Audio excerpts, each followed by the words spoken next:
Good morning everyone. Class third part 3 लालच बुरी बला, जो हमने प्रीवियस क्लास में पढ़ा था कि एक गांव में 3 भाई रहते हैं। क्या नाम थे उनके? राघव, धवल, अनिल।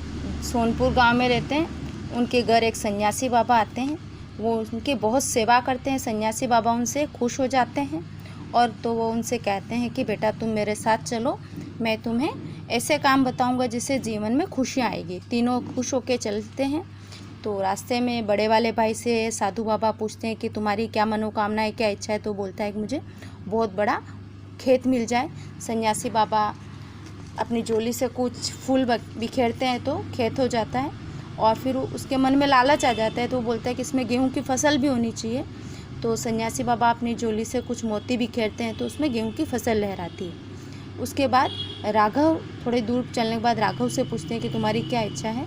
तो राघव कहता है कि मुझे बहुत सारी भेड़ें चाहिए। तो साधु बाबा अपनी झोली से कुछ मोती बिखेरते हैं और भेड़े ही भेड़े हो जाती हैं। तो कुछ चलने के बाद वह तीसरे नंबर के भाई अनिल से पूछते हैं कि तुम्हारी क्या इच्छा है? तो बोलता है कि साधु बाबा मैं फूलों की खेती करना चाहता हूँ। तो वो अपनी झोली से कुछ मोती बिखेरते हैं तो हरियाली हरियाली फूटने लग जाती है। पौधे उग जाते हैं फूलों के। अब सन्यासी बाबा चले जाते हैं।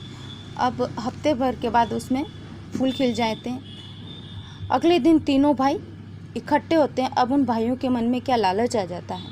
वो चाहते हैं कि जो सन्यासी बाबा हैं इनकी झोली में ही कुछ न कुछ चमत्कार है, तो इनकी झोली ही कब्जे में करनी चाहिए। अब हम आगे का जो है वो लेसन पढ़ेंगे। अब तीनों भाई अपना कामकाज सब छोड़कर उस सन्यासी को ढूंढने में लग गए।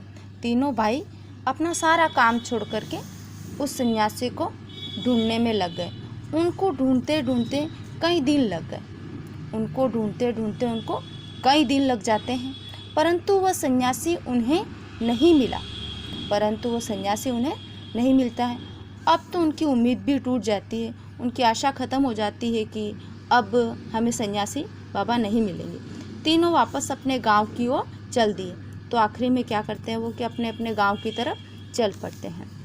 गांव पहुंचकर उन्होंने देखा कि ठीक प्रकार से देखभाल न होने के कारण सारी फसल नष्ट हो गई है। सभी भेड़ें मर गई हैं और फूल भी सूख गए हैं। क्या देखा उन्होंने कि भाई देखभाल नहीं हुई तो फसल नष्ट हो गई। भेड़े की भी देखभाल ज़रूरी होती है, उन्हें भी खाना पानी देना ज़रूरी होता है। वो नहीं मिला तो भेड़ें सब मर गए। फूलों के पौधों की भी देखभाल नहीं हुई तो फूल सारे सूख गए। अब न तो गेहूं की फसल थी, ना ही भेड़ और न ही फूलों के बगीचे थे। क्या नतीजा निकला कि अब कुछ नहीं रहा। न फसल रही बड़े भाई के पास, न दूसरे भाई के पास भेड़ें रही, न तीसरे भाई के पास फूलों का बगीचा रहा। तीनों भाई अपने आप को कोसने लगे, परंतु अब कोसने से कुछ मिलने वाला नहीं था। तीनों भाई अपने आप को अपनी गलती निकालने लगे कि मैं अगर ऐसा नहीं करता तो आज ऐसा नहीं होता। पर अब इससे क्या हो सकता है? अगर वे अधिक लालच नहीं करते तो सन्यासी के द्वारा दी गई उपजाऊ भूमि, भेड़ों और फूलों के बगीचे के मालिक होते और सुखमय जीवन बिता रहे होते। अगर वो लालच नहीं करते तो आज वो बहुत ही खुशहाल ज़िंदगी जी रहे होते, बहुत ही सुखमय ज़िंदगी जी रहे होते। उनके पास भूमि होती, भेड़ें होती, बगीचा होता फूलों का, लेकिन उनके मन में तो लालच आ गया था। इसीलिए कहते हैं लालच बुरी बला है। पता है कि अगर वो तीनों भाई लालच नहीं करते तो आपको पता है कि उनके पास आज बहुत कुछ होता, बहुत अच्छी ज़िंदगी वो जी रहे होते, लेकिन उनके मन में लालच आ गया। लालच ने उनकी पूरी ज़िंदगी डिस्ट्रॉय कर दी, सब कुछ नष्ट हो गया। इसलिए कभी भी लालच नहीं करना है। इसीलिए लालच को बुरी बला बताया गया है कि ये जो हमारे पास है उसी को भी ख़त्म कर देती है। अब इसके बाद हम आज पढ़ेंगे शब्दार्थ। विश्राम, विश्राम मीन्स आराम, रेस्ट करना। उपस्थित यानी मौजूद, प्रेजेंट। अन्न यानी अनाज, ग्रेन जैसे गेहूँ, चावल, मक्का। चमत्कार यानी करिश्मा, कुछ चमत्कार होना यानी अचानक से कुछ हो जाना जिसकी उम्मीद ना हो। मनोकामना यानी मन की इच्छा, जो हमारे मन में जो इच्छा होती है उसे हम मनोकामना कहते हैं। नष्ट यानी बर्बाद करना, डिस्ट्रॉय करना, ख़त्म करना। मालिक यानी स्वामी, ऑनर, जो किसी भी जगह हो, किसी संस्था हो, ज़मीन हो, उसका मालिक हो, मकान हो, इसे क्या कहते हैं? स्वामी, ऑनर। इसके बाद हम पढ़ेंगे लघु उत्तरीय प्रश्न, जिनके उत्तर लघु हो, छोटे हो। प्रश्न 1, तीनों भाई कहाँ रहते थे? तीनों भाई का पाठ हमने पढ़ा है। कौन थे? राघव, धवल और अनिल। तीनों भाई सोनपुर गांव में रहते थे। कहाँ रहते थे वो? सोनपुर गांव में। एक गांव का नाम था सोनपुर, उस गांव में वो रहते थे। तीनों भाइयों के क्या नाम थे? तीनों भाइयों के क्या नाम थे हमने पढ़ा। तीनों भाइयों के नाम राघव, धवल और अनिल था। क्या नाम था तीनों भाइयों का? राघव, धवल और अनिल। तीनों भाई कहाँ काम करते थे? तीनों भाई कहाँ काम करते थे? सन्यासी बाबा नहीं आए उससे पहले तीनों भाई जमींदार के यहाँ नौकरी करते थे। लैंडलॉर्ड, जिसके पास बहुत सारी ज़मीन थी, उसके वहाँ पे वो काम करते थे। क्या थे? जमींदार के यहाँ पर लैंडलॉर्ड, जो ज़मीन का मालिक हो, उसके वहाँ वो नौकरी करते थे। प्रश्न 4, धवल को मिली भेड़ों का क्या हुआ? धवल को जो भेड़ें मिली थी उसका क्या हुआ? धवल को मिली सभी भेड़ें मर गई थी।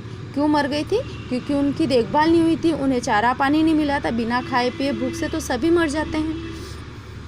प्रश्न 5, सन्यासी के जाने के बाद तीनों भाइयों ने क्या किया?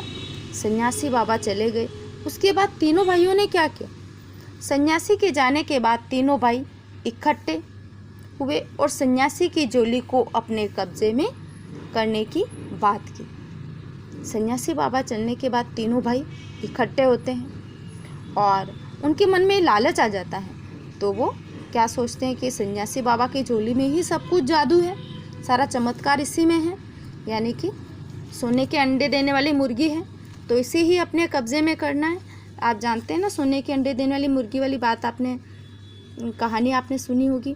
वैसा ही हुआ इनके साथ भी, जो पास में था वो भी इनका चला गया। यानी कि सन्यासी के जाने के बाद तीनों भाई इकट्ठे हुए और सन्यासी की झोली को अपने कब्जे में करने की बात की। इन्होंने तीनों ने ये बात की कि इनकी झोली को अपने कब्जे में करते हैं। आपको आज का होमवर्क है, आपको नीट एंड क्लीन पार्ट 3 लालच बुरी बला से पार्ट का नाम लिखना है, डेट भी डालें, शब्दार्थ और ये लघु उत्तरीय प्रश्न अपनी होमवर्क कॉपी में नीट एंड क्लीन करें। और साथ का साथ आपको मैंने बताती जा रही हूँ कि आप इसे याद भी करते रहें और रीडिंग भी, पार्ट की रीडिंग भी लगाते रहें और होमवर्क बिल्कुल नीट एंड क्लीन, अच्छी लिखावट में, अच्छी राइटिंग में आप होमवर्क करें। Thank you everyone, I hope you understand. Take care everyone, thank you.